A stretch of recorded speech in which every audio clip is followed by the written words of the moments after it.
Bom, gente, retomando então a aulinha de Weber, a gente estava falando dos estudos políticos de Weber, né? Poder legítimo, dominação, dominação tradicional, dominação carismática, dominação racional legal, né? Formas de poder legítimo na política. Agora a gente vai falar de um Weber mais sociólogo, de fato.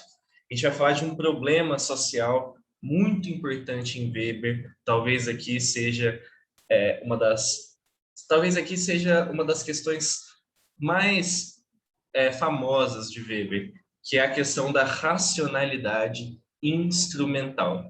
Já, já é um problema que Weber analisa, né? É um conceito weberiano, e eu já inicio falando que não é muito fácil, não é a coisa mais fácil do mundo, não. Tem seu nível de complexidade, a compreensão da racionalidade instrumental, tá? Enfim, é uma questão complexa que muitas vezes é encarada de forma superficial, é pensada superficialmente, né? Eu não estou falando que eu sou nenhum especialista em Weber, em racionalidade instrumental, porque eu também não sou, de forma alguma, mas eu entendo que há um nível de complexidade grande em trabalhar esse tema, mas vamos tentar desenvolver, né? Primeira coisa, estou vendo aqui o horário. Primeira coisa, vale dizer que a racionalidade instrumental é um problema do capitalismo moderno e industrial, tá? Então, a gente tem que fazer essa relação entre racionalidade instrumental e sistema capitalista industrial, capitalismo moderno, tá? Modernidade. Para Weber, a experiência da modernidade é uma experiência de racionalização. Isso vocês devem ter em mente. É uma experiência de racionalização, a modernidade, né? Então, pensar a razão é pensar a razão nesse sentido, é pensar a razão como instrumento. Instrumento para quê? Instrumento para obter vantagens, lucros, obter oportunidades no sistema capitalista industrial, tá? Então, usar a racionalidade como meio para a expansão do capitalismo, tá? Por isso que é a racionalidade instrumental. E isso gera vários problemas, como a gente vai ver aqui. Mas isso é uma premissa básica, entender que a racionalidade instrumental é uma força do capitalismo moderno, tá? É o que também impulsiona a racionalização da vida, tá? E tem tudo a ver com constantes processos de modernização, de racionalização na indústria, no Estado, no trabalho, na vida pessoal, tá? Então, para Weber, a vida moderna, a vida na modernidade, né? A economia burguesa, ela gera muitos fatores de racionalização, entendem? O problema é que essa racionalização ela está muito ligada ao capitalismo moderno, ou seja, é uma racionalização orientada para obter lucros, para obter vantagens no sistema capitalista, para obter oportunidades, rendas no sistema capitalista, tá? Então há essa relação.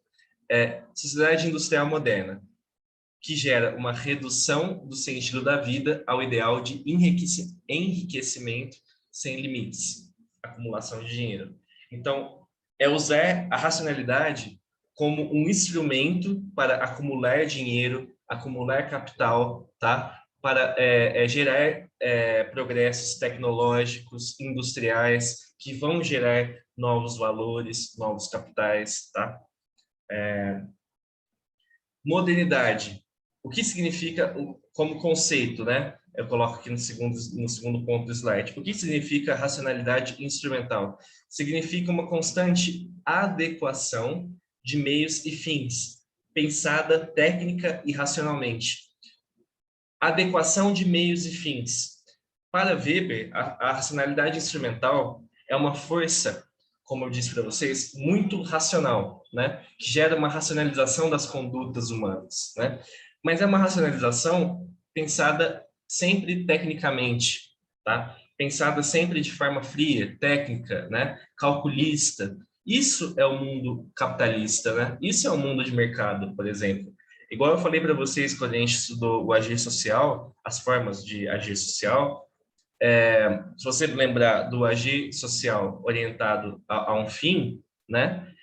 Segundo Weber, é um agir social típico da modernidade, porque a gente está sempre pensando na adequação de meios e fins, custo-benefício, né? É uma sociedade em que você sabe muito bem o dinheiro que você tem disponível no banco, por exemplo, e o que você pode gastar, né? A gente está sempre calculando, a gente está sempre pensando nos custos-benefícios, né? Na adequação de meios e fins, tá? O problema é que essa racionalização constante, né? Essa adequação de meios e fins constantes gera uma sociedade muito técnica, né? Uma sociedade muito fria, muito calculista. Isso é um problema, tá? É, é... Mas vamos pensar na sociedade como um todo agora, a partir do terceiro ponto. Crescimento econômico e aceleração produtiva é desprovida, ou seja, não tem, desprovida de condicionamento ético. Não há limites para criar, obter, produzir, consumir. Esse terceiro ponto é muito importante da racionalidade instrumental. Ou seja, é uma razão como instrumento. Instrumento para quê? Para acumular mais, tá? Para criar, para obter, para inovar, para produzir. Isso é o capitalismo.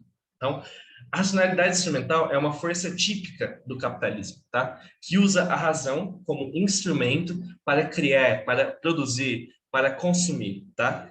E isso está relacionado ao crescimento econômico, à aceleração produtiva, tecnológica, né? Que para Weber é desprovida, ou seja, não tem, né? É desprovida de condicionamento ético, tá? Então, é um sistema econômico, e isso tem tudo a ver com a racionalidade instrumental, é um sistema econômico que não tem limites, tá? Não tem uma autocrítica.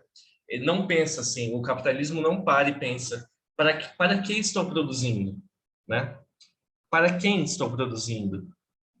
Por que estamos produzindo sempre mais? Não, é só uma questão de produzir, acumular, obter, né? Consumir. E se vocês pensarem, o capitalismo gera um crescimento econômico magnífico, né? Desde a época do Weber até hoje em dia, mas a miséria, por exemplo, não para de aumentar. O desemprego não para de aumentar.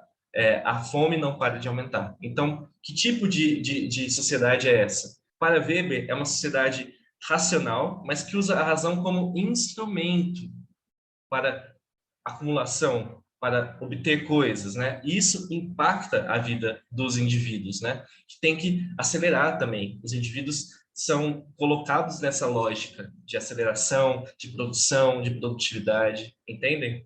É uma questão complexa, como eu disse para vocês, mas eu acho importante a gente tentar não trazer isso de uma forma superficial, mas tentar aprofundar um pouquinho nessa questão de pensar que a racionalidade instrumental é típico do capitalismo moderno, é usar a razão como instrumento para obter mais, para produzir mais, para consumir mais, para inovar mais, tá? E é um enriquecimento, um crescimento, uma aceleração muito uma aceleração, um crescimento, um enriquecimento que não tem limites, tá? Que não tem um condicionamento ético, tá? Que não pensa, que só faz, produz, acelera, tá? Então, é a questão, que tipo de razão é essa, né? Isso é o capitalismo. Gera inovações enormes, né? Faz o homem sair o ser humano, né? Faz o ser humano sair da Terra, viajar à Lua, né? Faz o ser humano criar máquinas que consigam chegar até outros planetas, né? Mas não conseguem, né? Esse capitalismo, na verdade, não consegue superar problemas internos graves, gravíssimos, como miséria, fome, desemprego, né? Então, é uma racionalização, é uma razão muito grande, muito elevada no sentido econômico, no sentido produtivo, mas socialmente, em termos de valores, em termos de morais, também gera problemas muito graves, tá? Outras questões da racionalidade instrumental.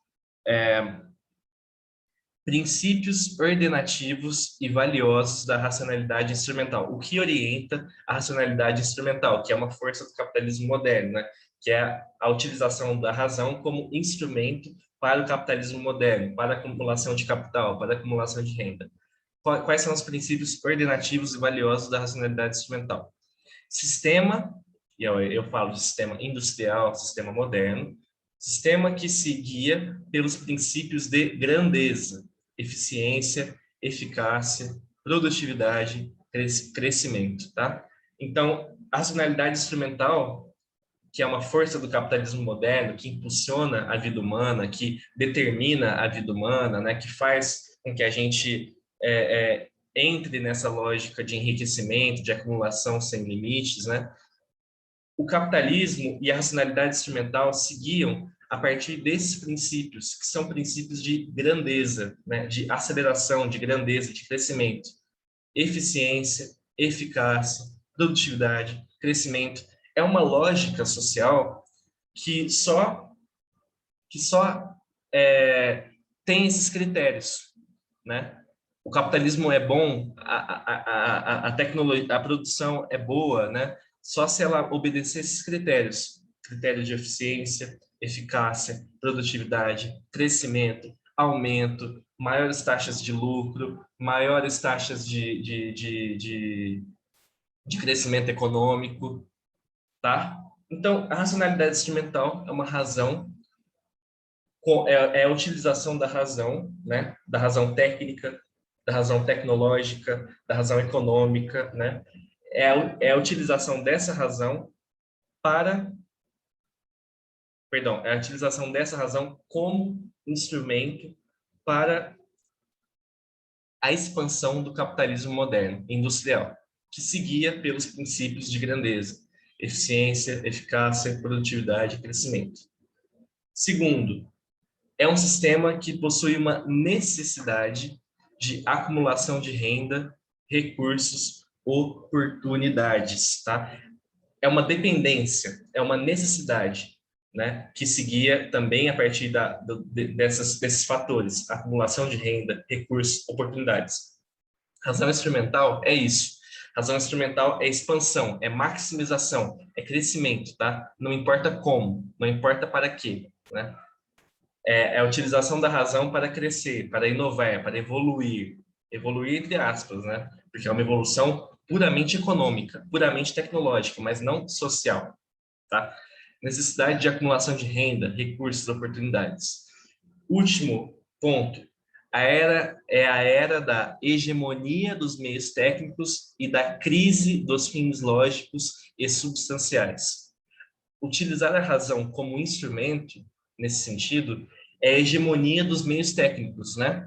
Da produção industrial, né? Da produção comercial, do capital que está sempre se movendo dinamicamente, né? As fantásticas revoluções tecnológicas, enfim, isso só é possível a partir da racionalidade instrumental, né? Porque cria-se muitos meios técnicos, cria-se muita capacidade produtiva, capacidade econômica, né? Mas, ao mesmo tempo, também representa a crise dos fins lógicos e substanciais. Como assim, fins lógicos e substanciais? É o que eu venho falando. A racionalidade instrumental gera uma sociedade que inova, que sempre está inovando os instrumentos, sempre está inovando os meios técnicos, sempre está inovando a capacidade produtiva, mas os fins, né, a finalidade, o objetivo que se tem é muito incerto, né? Então, é a crise dos fins lógicos e substanciais. Por que eu digo crise dos fins lógicos e substanciais? Porque a gente cresce economicamente, a gente evolui materialmente, a gente progride tecnologicamente, mas sem perceber qual é a finalidade dessa evolução, desse progresso, tá? Porque, igual eu falei, por exemplo, o capitalismo de hoje é um capitalismo que manda muitos chamam de informacional, né? Que tá relacionado às fantásticas revoluções tecnológicas, digitais. É um capitalismo que consegue mandar máquinas para Marte, né? Mas não consegue superar problemas como desemprego, problemas como miséria, problemas como fome, que podem ser fins lógicos, podem não, que são fins lógicos e substanciais. Substanciais no sentido de que possuem muito valor, né? Mas, na verdade, o que se tem no capitalismo é a hegemonia dos meios técnicos, é a hegemonia da capacidade produtiva, é a hegemonia da capacidade econômica mesmo, da capacidade técnica, né? Sem pensar aonde a gente vai chegar, tá? Os fins lógicos e substanciais são colocados para o lado, né? Ficam para trás, tá? Porque a gente progride no sentido tecnológico, no sentido econômico, no sentido industrial, né? Mas a gente é incapaz de superar problemas, de superar crises, né? De alcançar fins, objetivos finais realmente valiosos, né? Que é o que tem a ver com os valores, com a moral, com a sociedade, né? Não se pode criar uma sociedade em que o indivíduo consegue chegar à Lua, mas não consegue superar o problema da fome, né? Isso é uma sociedade que se baseia apenas na acumulação de dinheiro, de capital, de tecnologia, né? E não num pensamento racional, né?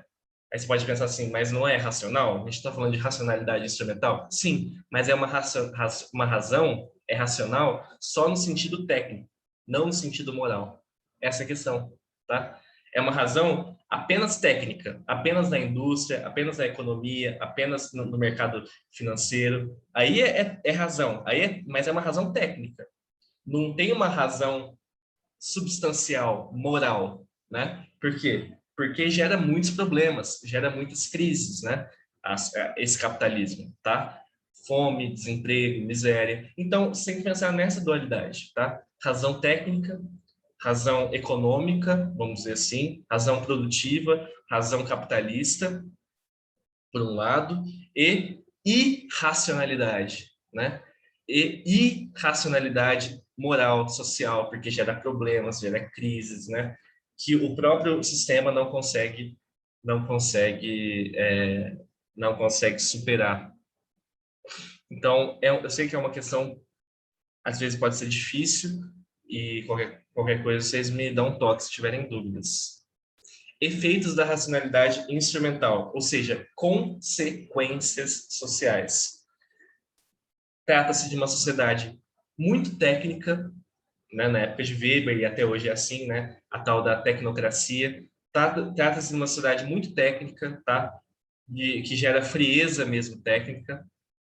Sociedade repleta de especialistas barra profissionais técnicos. Aqui comeu um pouquinho, mas comeu as palavras foram comidas aqui, mas especialistas barra profissionais técnicos, dois pontos, predomínio da frieza técnica, o que gera menos fraternidade, menos solidariedade. Tem a ver com o que eu estava falando, né? É uma sociedade muito racional no sentido econômico, no sentido produtivo, mas que não tem solidariedade, não tem fraternidade, né? Não tem irmandade, não tem questões morais muito bem colocadas, né? Muito bem definidas. Outra consequência, alcance de fins irracionais, né? Se a gente pensar então que a racionalidade instrumental é uma força decisiva do capitalismo, né? Que gera sempre mais acumulação de riqueza, acumulação produtiva, gera sempre mais expansão tecnológica, produtividade, etc, etc. Isso gera fins, né? Ou seja, chega a lugares, né? Gera fins irracionais, né? Que não são racionais, que são problemáticos, que são crises diversas produzidas pelo sistema capitalista moderno. Crises econômicas, crises ambientais, sociais, políticas, identitárias. Dando um exemplo, que para mim é muito forte, né? O exemplo das crises ambientais, né? É um sistema que está acabando com a nossa capacidade de biodiversidade, né? É um sistema que gera problemas ambientais sempre mais graves, porque os recursos naturais são finitos, né? São finitos, e o sistema capitalista é um sistema que não para de produzir, que não para de invadir a natureza, que não para de tirar da natureza os seus recursos naturais, né? Por quê? Porque é um sistema que não pensa moralmente, né? É um sistema que não tem essa lógica bem definida de pensar, ah, não, eu estou acabando com o meu planeta. Não, não tem, né? É um sistema guiado pela razão, mas a razão de produzir, de inovar, de obter, de consumir, tá? Que gera sempre novas crises, crises econômicas, o problema do desemprego estrutural, por exemplo, né? Crises políticas, isso aí tem várias, né? Crises econômicas geralmente geram muitas crises políticas. Por exemplo, o que aconteceu no Brasil, né? No período Dilma, impeachment, né? São crises econômicas que acabam sendo grandes crises sociais, tá? Isso, o último aqui, é um problema interessante de se pensar. Morte do espírito criativo, né? Ou seja, se eu estou falando de uma sociedade muito técnica, muito fria, muito calculista, é uma sociedade que se torna cada vez mais cinzenta, nesse sentido de que elimina-se, portanto, a, o espírito criativo. Olha que coisa interessante, né? Elimina-se o espírito criativo. É a vida típica das indústrias, né? Uma vida mecanicizada, uma vida alienada, como eu falei para vocês em Marx, né? Pense no indivíduo que dado a racionalização do trabalho, a divisão social do trabalho, fica só, né, martelando lá na indústria, né? É uma vida sempre mais mecanicizada, tá? É, aqui com o meu também nessa último ponto, mas eu disse o seguinte, eu coloquei o seguinte: vida mecanicizada, vírgula, ponto. Sentido da vida, ou seja, no sentido de significado da vida, guiado pelo cálculo técnico, frio e econômico, tá? É uma sociedade cinzenta mesmo nesse sentido, porque é muito mecânica, é uma conduta racional, mas que tira as cores e a alegria da vida, porque é muito mecânica, é muito calculista, é muito técnica, é muito fria, tá? Então, significa a morte do espírito criativo, tá? Inclusive, muitas vezes, porque a gente não tem tempo de ser criativo. A gente tem que trabalhar, a gente tem que produzir, a gente tem que pagar conta, etc, etc. Aqui eu acho que vai dar para ter uma noção melhor do que eu estou falando, porque são duas metáforas, né? Metáforas, tá? Utilizadas por Weber e que são muito elucidadoras, tá? Metáforas, ou seja, tá falando no sentido metafórico, né? Não é no sentido literal, é no sentido metafórico, tá? Primeiro, para Weber, então, dentro desse sistema capitalista, desse sistema guiado pela racionalidade instrumental, dessa conduta racional, né, que gera indivíduos técnicos, frios, calculistas, né, dentro de toda essa lógica, a lógica da burocracia que eu falei para vocês como dominação racional legal, né, que é muito técnica, muito eficiente, muito fria também. Segundo Weber, dentro de tudo isso, nesse contexto, a gente vive numa jaula de ferro. Claro que, ou vocês podem também achar tradições que falam gaiola de ferro. Pode ser jaula de ferro ou gaiola de ferro. Aqui eu preferi colocar jaula de ferro, que eu acho que é a mais usual. Mas pode ser gaiola de ferro também. A questão é uma metáfora, né? Não é no sentido literal. A gente não está literalmente numa gaiola de ferro, mas é uma metáfora utilizada por Weber. Falando assim, ó, sistema capitalista aprisiona os indivíduos, tá? É um sistema capitalista que gera dependência, que escraviza e aliena o indivíduo. Então eu coloco, para Weber, a gente vive como se fosse numa jaula de ferro, tá? Alienados, fechados, escravizados por esse sistema capitalista muito racional, muito técnico, né? Que domina muita gente, muitas coisas. A sociedade capitalista moderna é uma potência inevitável, a gente não consegue escapar dela.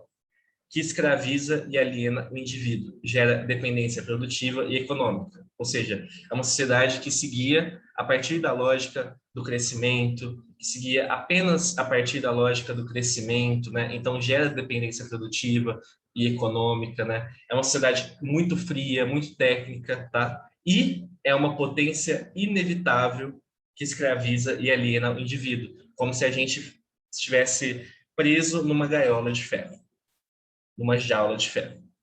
Então, aqui é uma metáfora muito importante utilizada por Weber. É um sistema que aprisiona os indivíduos, né?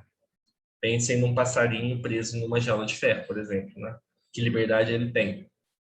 Então, pensem na gente. Que liberdade a gente tem nesse sistema, tá?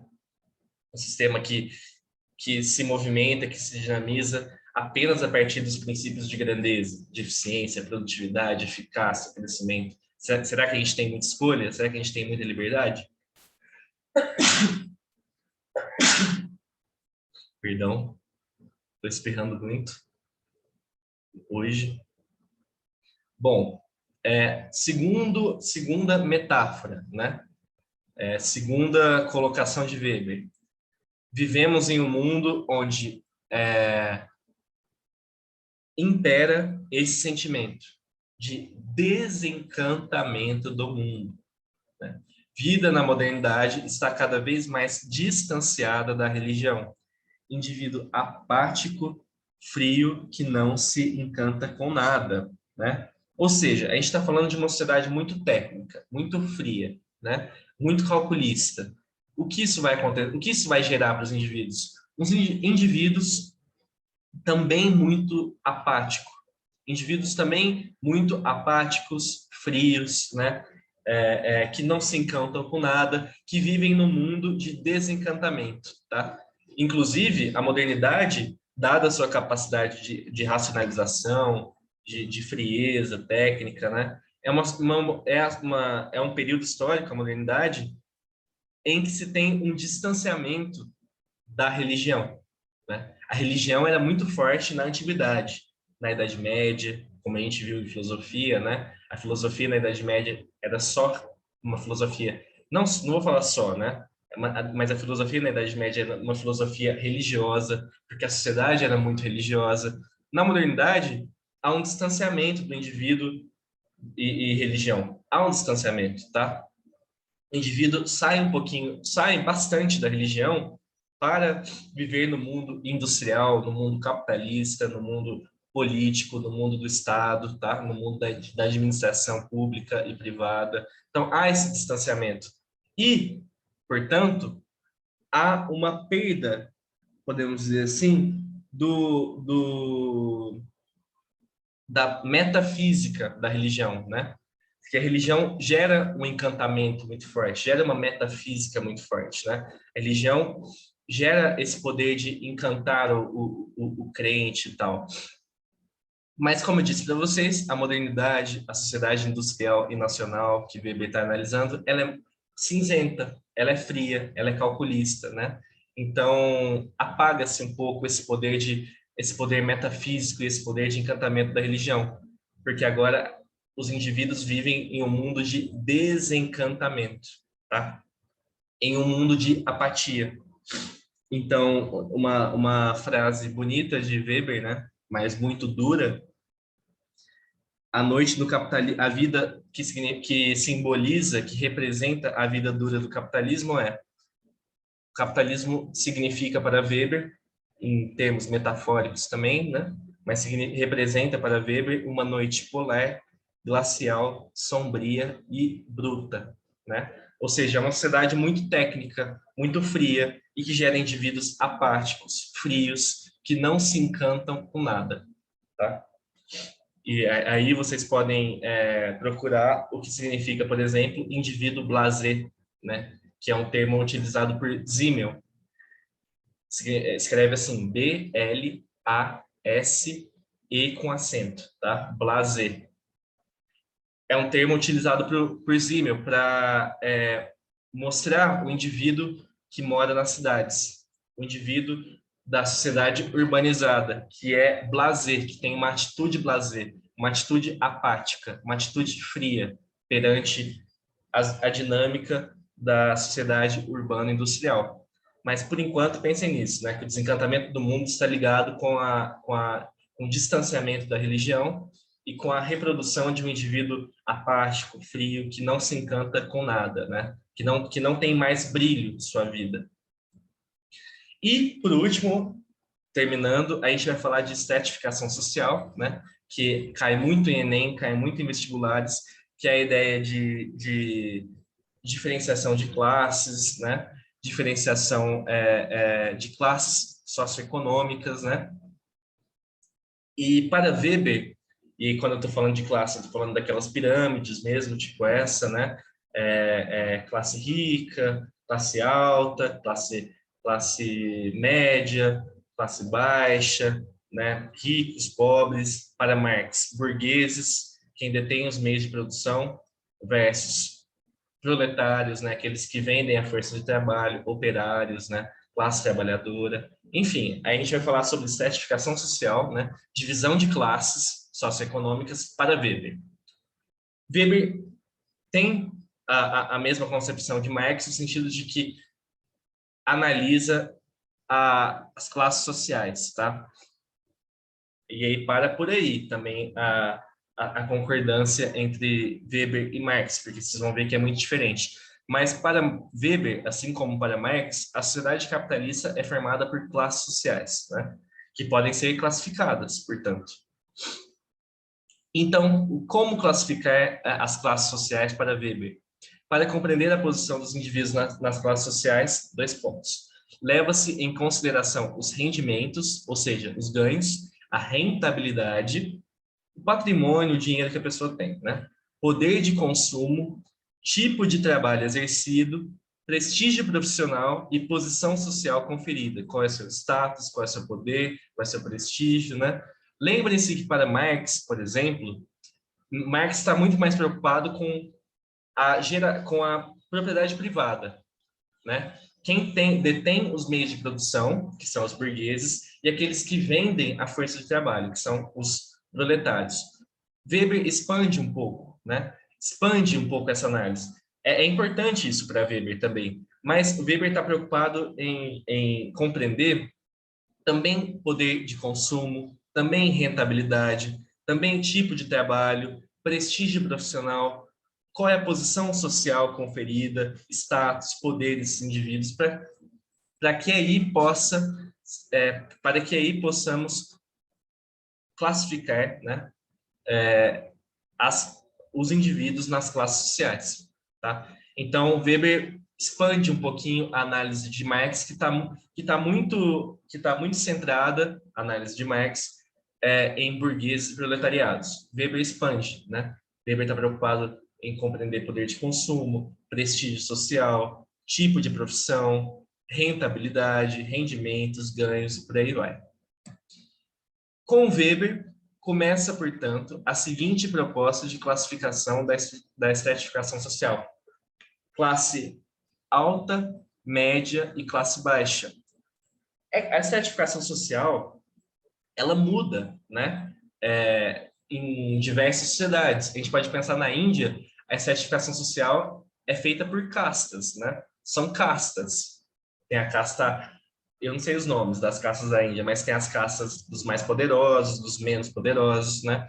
Na sociedade capitalista, não são castas, são classes sociais, né? Se a gente fizesse uma pirâmide da estratificação social, das classes sociais para Marx, a gente poderia colocar proletários na base, né, ocupando quase toda a pirâmide, mas na base, e no topo, né, no pontinho do topo, os burgueses, tá?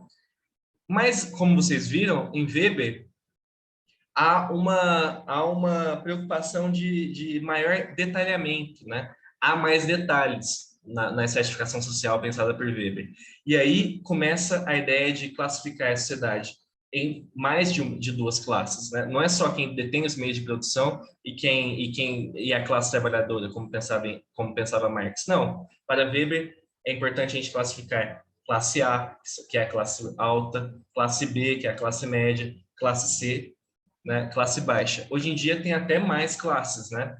Tem a classe alta, classe média alta, né? Classe média, classe baixa e classe mais baixa ainda. Tem até, né? Tem até E, eu acho. E ou D, uma coisa assim, não lembro agora. Mas vale a pena pesquisar. Na internet tem essas informações. Agora eu não me recordo se vai até o E ou se vai até o D. Mas já hoje em dia há inclusive mais detalhes sobre esse tipo de classificação, né?